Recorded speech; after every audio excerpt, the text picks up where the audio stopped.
Honorable Congressman, Excellencies, ladies and gentlemen, I would like to thank Representative Raskin and Mr. Katzer, Director of Sephardic Heritage International DC, for their leadership in organizing this third edition of the Congressional Holocaust Commemoration. I am truly humbled to be part of this event as we pause to remember the victims of the Holocaust.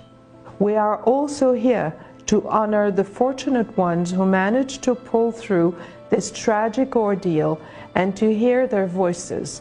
Their stories never cease to inspire courage, awe, and admiration. As our humanity went through one of its darkest hours, glimmers of light emerged around the Mediterranean, in North Africa and beyond, as some brave individuals stood up in defiance of evil by seeking to protect the persecuted or provide refuge to those forced to flee. As you may know, my country, Morocco, has a unique history with the Jewish people. Successive waves of Jewish refugees found shelter in Morocco as far back as 2 millennia, following the destruction of the Temple of Solomon, the fall of Andalusia in 1492, or during World War II.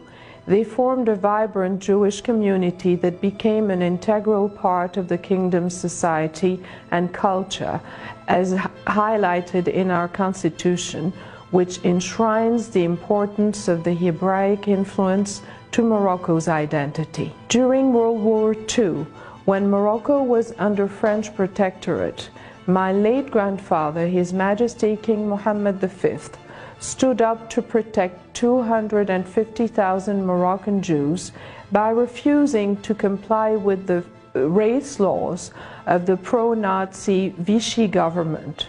He famously replied, "There are no Jews in Morocco, there are only Moroccan subjects." The lives and properties of Moroccan Jews were thus kept under his protection, and this bold action prompted many to seek safe haven in Morocco during the remainder of the war. Ladies and gentlemen, stories of victims and survivors must be amplified and carried forward so that future generations never forget this horrific chapter of our history. Only through education can we prevent the errors of the past from recurring. It is in this spirit that Morocco recently became the first country in the Arab world to add Jewish history to its national school curriculum, alongside many other efforts spearheaded by His Majesty the King to promote, protect, and rehabilitate Jewish heritage. Such efforts include the maintenance of Jewish cemeteries and rebuilding historic Jewish neighborhoods. Furthermore, His Majesty King Mohammed VI has forcefully rejected Holocaust when he declared, and I quote, that anti-Semitism is the antithesis of freedom of expression. It implies a denial of the other and is an admission of failure, inadequacy, and an inability to coexist. The fact that we still need to fight against Holocaust denial is a sobering reminder that much more needs to be done and that we should never be complacent, particularly in reaction to rising extremism, xenophobia, anti-Semitism, and Islamophobia.